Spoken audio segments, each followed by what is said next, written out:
உங்களோட அம்மாவின் பேர் என்ன? என்ன பேர்? ஆமா. உங்களோட அப்பாவின் பேர் என்ன?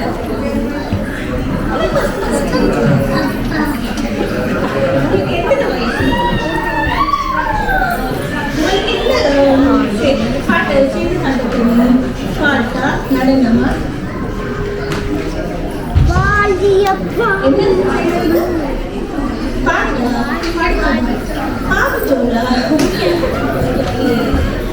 சரி, எல்லாருக்கும் நன்றி வணக்கம் சொல்லிக்கோ. சரி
எல்லாருக்கும் வணக்கம் சொல்லுங்க.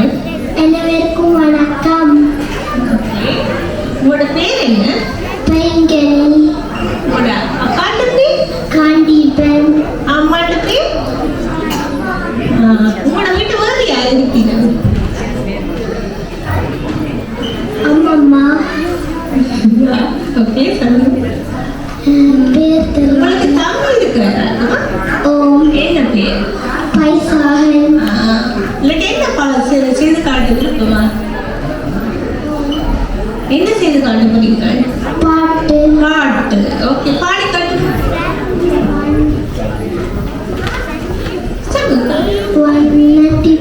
பூச்சி வண்ணத்தி பூச்சி பறக்கிருப்பார் பறக்கிருப்பார் அழகான சட்டை அடிக்கிருப்பார் அடிக்கிருப்பார் பூக்களின் மேலே பறந்து போய் தேனை குடிச்சு மகளிருப்பார் மகளிருப்பார். நன்றி வணக்கம் சொல்லு.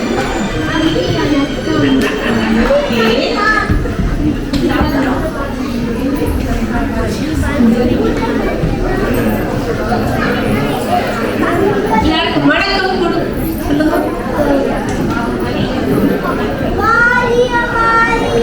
உங்களோட பேர் என்ன?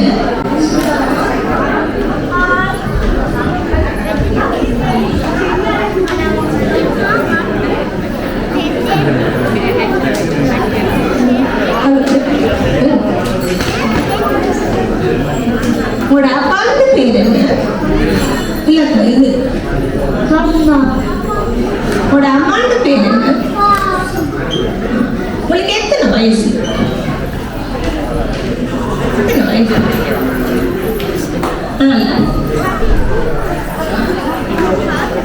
என்ன செய்து காட்ட விரும்புகிறீங்க? சின்னஞ்சிறு கண்ணு அப்படி பாடி காட்டுங்க. சின்னஞ்சிறு கண்ணு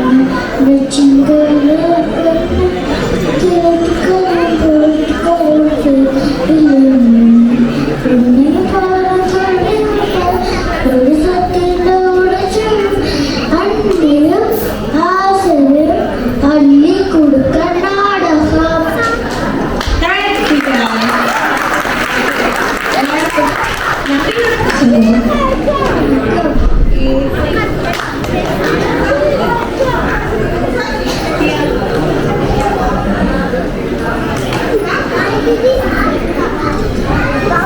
எல்லாருக்கும் ஒரு கவனம் சொல்லுங்க.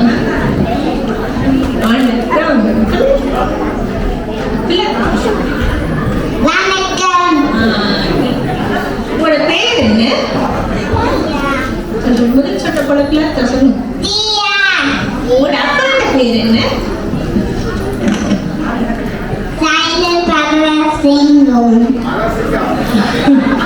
உங்களோட அம்மாவின் பேர் என்ன?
கெட்டிக்காரி. எல்லாரும் கைதட்டி விடுங்க.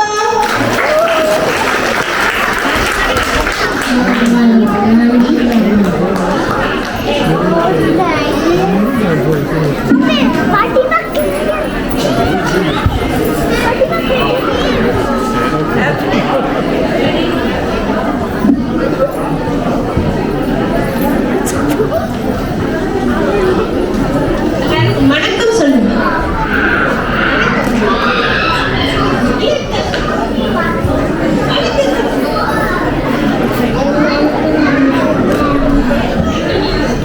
உங்களோட அப்பாட்ட பேரு,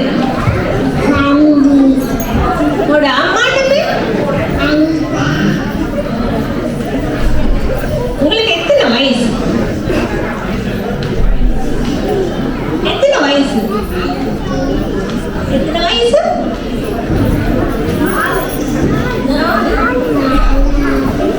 அம்மா இப்போ மேடை போ நீங்கள் என்ன செய்து காட்ட விரும்புகிறீர்கள்?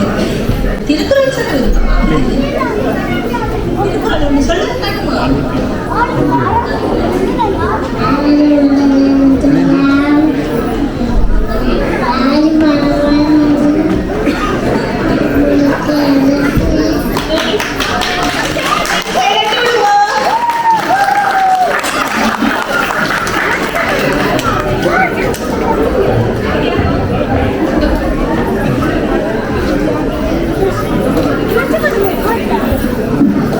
எல்லாருக்கும் வணக்கம் சொல்லுங்க. எல்லாருக்கும் வணக்கம். உங்களோட பேர் என்ன? சாஸ்தி உங்களோட அம்மாட்ட பேர் என்ன? சபியா அப்பாட்ட பேர்? சச்சிவன் உங்களுக்கு எத்தனை வயசு? ஆர்எஸ் நீங்கள் என்ன செய்து காட்ட விரும்புகிறீர்கள்?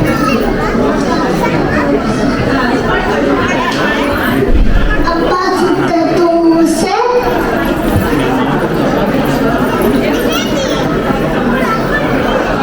ஆசையாக இறக்க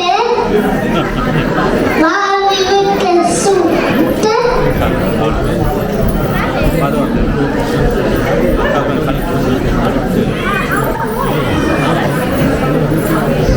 ஆசையாக இறக்க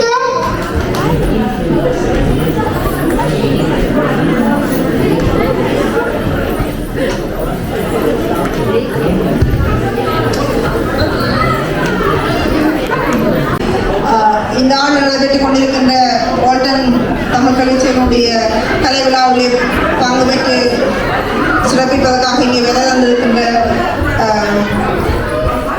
திரு பார்த்திபன் சார் அவர்களை அன்போடு வரவேற்பதோடு அவர்களுக்குரிய மதிப்பளிப்பினை தமிழீழ விடுதலை புலிகளில் வால்டன் பொறுப்பாளர் திரு மாறன் அவர்கள் அவர்களுக்கு சிறப்பு செய்வார்.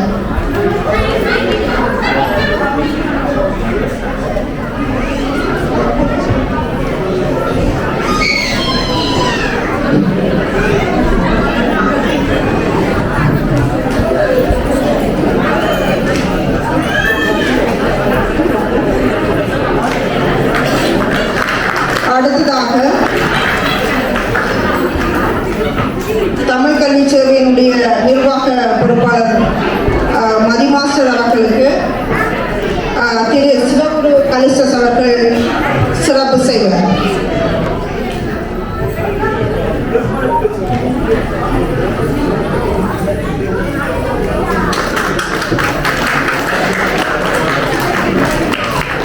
அடுத்ததாக சோபினியன் தமிழ் கல்வி சேவையின்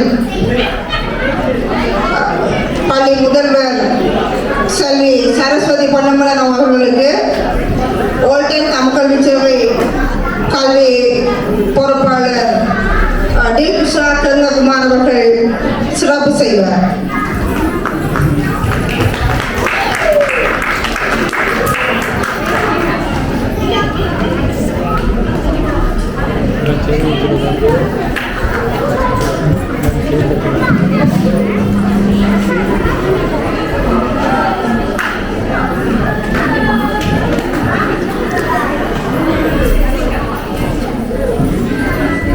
டீச்சர்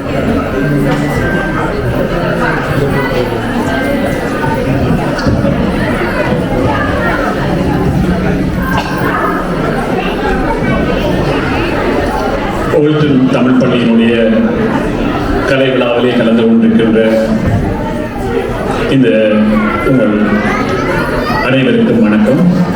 முதலிலே இந்த விழாவுக்கு தலைமை வாங்கிக் கொண்டிருக்கின்ற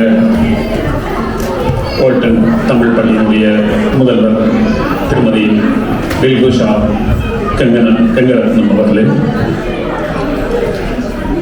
தமிழ் கல்வி சேவையினுடைய நிர்வாக குழு தலைவர் திரு தர்மலிங்கம் தங்கராஜா அவர்களே, அரோ மாநிலத்தினுடைய இணைப்பாளர் திருமதி பரமேஸ்வரி ஜெயலோகராஜா அவர்களே, இங்கு எங்களுடன் இந்த மேடையிலே இருக்கின்ற சொஃபிங்கன் தமிழ் பள்ளியினுடைய முதல்வர் செல்வி சரஸ்வதி பெரும்பலம் அவர்களே, ஓல்டன் தமிழ் பள்ளியினுடைய ஆசிரியர்களே, அயல் பள்ளிகளுடைய ஆசிரியர்களே, பேரன்புக்குரிய பெற்றோர்களே, செயற்பாட்டாளர்களே, தாய்மார்களே, தந்தைமார்களே, அன்புக்குரிய மாணவர்களே மற்றும் பொதுமக்களே, உங்கள் அனைவருக்கும் இந்த நேர வணக்கங்கள். நாங்கள் இந்த நிகழ்வுக்கு சற்று காலதாமதமாகத்தான் வந்திருந்தோம். நாங்கள் இருவரும் இன்று பேர்ன் மாணவர்களே அங்கு 4 தமிழ் பள்ளிகள் இணைந்து நடாத்தி கொண்டிருக்கின்ற கலை விழா நடந்து கொண்டிருக்கின்றது. அதற்கு காலையில் சென்றுதான் இங்கே வந்தோம். அதற்காக மன்னிப்பு கேட்டுக்கொள்கின்றோம். இந்த தமிழ் கல்வி சேவை உங்களுக்கு தெரியும், சுவிட்சர்லாந்து முழுவதுமாக 26 மாநிலத்திலும் 108 தமிழ் பள்ளிகளை கொண்டு இயங்கி வருகின்றது. இங்கே ஓல்டன் மாநகரிலே ஒரு தமிழ் பள்ளியின் தேவை உணரப்பட்டு நான் நினைக்கின்றேன் 2018ஆம் ஆண்டு இங்கு ஒரு தமிழ் பள்ளி உருவாக்கப்பட்டது. பலருடைய ஒத்துழைப்புடனும் உதவியுடனும் இந்த தமிழ் பள்ளி உருவாக்கப்பட்டு இப்போது சிறப்பாக செய்யப்பட்டு வருகின்றது. நிறைய பிள்ளைகளை உள்வாங்கி பல ஆசிரியர்களை உள்வாங்கி மிகச் சிறப்பாக செய்யப்பட்டு வருகின்றது. எங்களுக்கு மிக்க மகிழ்ச்சி. இன்று அதன் அறுவடையை பார்த்தோம். இங்கு பல மாணவர்கள், எங்களுடைய குழந்தைகள் தங்களுடைய திறமைகளை வெளிக்காட்டிக் கொண்டிருக்கின்றனர். இவ்வாறான ஒரு மேடை அத்தனை பேருக்கும் அமைய வேண்டும். தமிழ் வளர வேண்டும் என்றால் மேடை தளம் அமைய வேண்டும். உங்கள் எல்லோருக்கும் தெரியும், ஒரு இனம் தனது அடையாளத்தை பேணி வாழ வேண்டும் என்றால் மொழி முக்கியம். அதனுடன் சேர்ந்து அதன் தனித்துவமான கலைகள், பண்பாடு, கலாச்சாரம் இவ்வாறு சகலதும் உள்ள தெரிந்து கொண்ட அல்லது அதை அறிந்து கொண்ட அதனை பின்பற்றுகின்ற ஒருவர் தான் அந்த இனத்துக்கு சொந்தக்காரராக இருக்க முடியும். ஆகவே எங்களுடைய குழந்தைகள் எதிர்காலத்திலே தமிழ் மக்களாக, தமிழர்களாக இங்கே நிலை பெறுவதற்கும் வாழ்வதற்கும் இவை மிக முக்கியமானது, மிக அவசியமானது. பண்பாட்டை இழந்தோமோ என்றால் எங்களுடைய இன கட்டமைப்பையும் சமூக கட்டமைப்பையும் நாங்கள் இழந்து விடுவோம். இந்த பண்பாடு தான் அல்லது கலைகள் தான் மொழியுடன் இணைந்து எல்லோரையும் ஒன்றிணைத்து இவ்வாறு சந்திக்க வச்சு எங்களை நாங்களே புடம் போட்டு வளர்த்து ஒரு தனி சமூகமாக தன்னம்பிக்கை மிகுந்த மக்களாக வாழ்வதற்கு இது மிக முக்கியமானது. இவ்வாறான கலவிழாக்கள் தான் பெற்றோரையும் ஆசிரியர்கள் பிள்ளைகளை ஒன்றிணைத்து அவர்களுடைய ஆற்றலை வெளிக்கொள்வதற்கு உறுதுணையாக இருக்கிறது. ஆகவே இப்படிப்பட்ட கலவிழாக்கள் மிக முக்கியமானவை. எங்களுடைய தாய்நாட்டில் இருக்கும்போது இதற்கான சந்தர்ப்பங்கள் கூட, ஆனால் இங்கே அது குறைவு. இவ்வாறான தளங்கள் தான் அதனை உருவாக்குகிறது. எங்களுடைய ஒட்டுமொத்தமாக உங்களுக்கு தெரியும், நாங்கள் தமிழினம் பல இடத்திலே சொல்லிக் கொள்கின்றோம், நாங்கள் தொன்மையானவர்கள், எத்தனையோ ஆண்டு வரலாற்றை கொண்டவர்கள் என்று அவற்றை எல்லாம் பேணி பாதுகாத்து வளர்ப்பதற்கு இந்த தமிழ் பள்ளிகள் தான் உதவுகின்றன. நீங்கள் பெற்றோர்கள், ஆசிரியர்கள், முதல்வர் மற்றும் மாணவர், பழைய மாணவர்களே எல்லோருடைய ஒத்துழைப்புடன் தான் இது சிறப்பாக நடைபெற்று வருகின்றது. தொடர்ந்தும் இந்த ஒத்துழைப்பை வழங்கி இந்த பள்ளி மேலும் மேலும் வளர நீங்கள் அனைவரும் ஒத்துழைத்து ஒன்று செயற்பட வேண்டும். முதல்வர், ஆசிரியருடன் பெற்றோர்கள் ஒன்றிணைந்தால்தான் இது மிகச் சிறப்பாக நடைபெறும். உங்கள் அனைவரது ஒத்துழைப்பும், இங்கே நான் பார்க்கின்ற செயற்பாட்டர்கள் அனைவரது ஒத்துழைப்பும் மிக முக்கியமானது. இப்போது உங்களுக்கு தெரியும், நாங்கள் இஸ்ரேல் பாலஸ்தீன போரை பற்றி அதிகம் பேசிக் கொண்டிருக்கின்றோம். அங்கு பாலஸ்தீனத்திலே காசா நகரிலே அல்ல காசா பகுதியிலே, நகரில் பகுதியிலே நாளாந்தம் இறந்து கொண்டிருக்கின்ற பிள்ளைகள், பெண்கள் அல்லது மக்கள், அத்துடன் அவர்கள் பசியில், தண்ணி இல்லாமல் பசியுடன் பாடி எழுங்குகின்ற வாழ்வுக்காக உயிர் பிச்சை கேட்கின்ற அந்த படங்களை எல்லாம் பார்த்து கொண்டிருக்கின்றோம். இது அத்தனையும் எங்களுடைய மண்ணிலே நடந்தது, அப்படியே நடந்தது. அங்கும் பிள்ளைகள் சிதறினார்கள், செத்தார்கள், பசியில் பாடினார்கள், தண்ணி இல்லாமல் இருந்தார்கள், அத்தனையும் நடந்தது. ஒரு அரசும் கண்டுகொள்ளவில்லை, ஒருவரும் அதை பற்றி கதைக்கவில்லை, எங்களுக்கு உதவி செய்வதற்கு ஆட்கள் இருக்கவில்லை. ஆனால் இங்கே இரண்டு பெரிய சக்திகள் மோதிக்கொள்கின்றன. மூன்றாவது உலக போர் வந்தாலும் வரலாம் என்கின்ற ஒரு அச்சம் நிலவுகின்றது. அவ்வாறான ஒரு சூழலிலே அதே அளவு பாதிப்பை எதிர்கொண்டு அதனால் பாதிக்கப்பட்டு அதற்கு முன்னரமாக பாதிக்கப்பட்ட இனமாக நாங்கள் பல நாடுகளிலே பிறந்து வாழ்ந்து கொண்டிருக்கின்றோம். நாங்கள் அப்படியே கரைந்து போனோமா என்றால் எங்களுடைய இனம் அழிந்து போகும். நாங்கள் தமிழ் மக்களாக எல்லா நாடுகளிலேயும் எங்களுடைய மொழி, கலை, பண்பாடு, வரலாற்றை பேணி எங்களுடைய பிள்ளைகளை வளர்த்து வந்தவமாக இருந்தால் அந்த பிள்ளைகள் ஒரு நேரத்திலே எங்களுக்கான நாட்டை மீட்டு தருவார்கள். அந்த நாட்டிலே எங்களுடைய தனித்துவமான மொழி, பண்பாடு, கலைகள் அத்தனையும் நாங்கள் வளர்ப்பதற்கு அது ஏதுவாக இருக்கும். அந்த ஒரு நோக்கத்திற்காகத்தான் மாவீரர்கள் அனைவரும் தங்களுடைய உயிரை தந்தார்கள். அவர்களை மீண்டும் இந்த நேரத்திலே வணங்கிக் கொள்கின்றோம். அத்துடன் அந்த மக்கள் பட்ட துன்பங்கள் அல்லது வேதனைகள் அத்தனையும் நாங்கள் வீண் போகக்கூடாது. அது மீண்டும் அந்த அவ்வளவு தியாகங்களும் வீண் போகாமல் அது எங்களுக்கு பலம் தருவதாக அமைய வேண்டும். எங்களுக்கு அதற்கான தீர்வுகள் கிடைக்க வேண்டும். அதற்கு நாங்கள் அனைவரும் உழைப்போம். இதிலே நான் எனக்கு நினைவு வருகின்றது, ஒரு விதி ஒன்று இருக்கின்றது. சார்ல்ஸ் டார்வின் அவர்களுடைய சமூக தேர்வு கோட்பாட்டு விதி, தக்கன பிழைக்கும் தகாதன அழியும். நாங்கள் உலக ஒழுங்குக்கேற்ப, வாழும் சூழ்நிலைக்கேற்ப எங்களை தகவமைத்துக் கொண்டு வளர்ந்து கொண்டு போனால்தான் நாங்கள் இந்த பூமி பந்திலே இந்த இனம் நிலைத்து நிற்கும். இது இனத்துக்கு பொருந்தும். அது உயிரியல் கோட்பாடு. உயிர்கள் தக்கன பிழைக்கும் தகாத அழியும் என்பதுதான் கோட்பாடு. ஆனால் அது பல விடயங்களுக்கு பொருந்தும். அது எங்களுடைய இனத்தின் இருப்புக்கும் பொருந்தும். ஆகவே எங்களை நாங்கள் தவமைத்துக் கொண்டு எங்களுடைய திறமைகளையும் மொழி ஆளுமைகளையும் பல்முக திறமைகளையும் அறிவையும் ஆற்றலையும் எங்களுடைய பிள்ளைகளுக்கு சொல்லிக் கொடுத்து அவர்களையும் வளர்த்து கொண்டு போவோமா இருந்தால் நாங்கள் இந்த பூமி பந்திலே ஒரு புறக்கணிக்க முடியாத சக்தியாக நாங்கள் வளர்ந்திருப்போம். எங்களுக்கான தீர்வுகளை நாங்கள் வெட்டிக்கொள்வோம். எப்போதும் பலம் உள்ள பக்கம்தான் எல்லோரும் பக்கம் சாய்வார்கள். இன்று ஒரு பக்கத்தில் நிற்பவர்கள் எங்களுக்கான பலம் வந்து நாங்கள் அது பலத்தை பெற்றுவிட்டால் எங்கள் பக்கம் சாய்வார்கள். அதுதான் வரலாறு. ஒன்று சொல்வார்கள், அரசியலிலே நட்பும் கிடையாது, நிரந்தர நட்பும் இல்லை, நிரந்தர பகையும் இல்லை. அதே போலத்தான் ஒரு நேரம் எங்களுக்கான அந்த வாய்ப்பு கிட்டும். நாங்கள் அந்த நேரத்திலே அரசு ஆளுகின்ற தகவலை தமிழ் மக்கள் ஆகிய நாங்கள் பெற்றுக்கொள்வோம். எங்களுடைய சொந்த நிலத்திலே நாங்கள் உரிமையுடன் வாழவோம். அதுவரை நாங்கள் புலம்பெயர்ந்து இருந்தாலும் அந்த இடத்திலே அதற்கான பதியத்தை இட்டுக் கொள்வோம் என்று கூறி இந்த சந்தர்ப்பத்துக்கு நன்றி கூறி விடைபெறுகிறேன். நன்றி, வணக்கம்.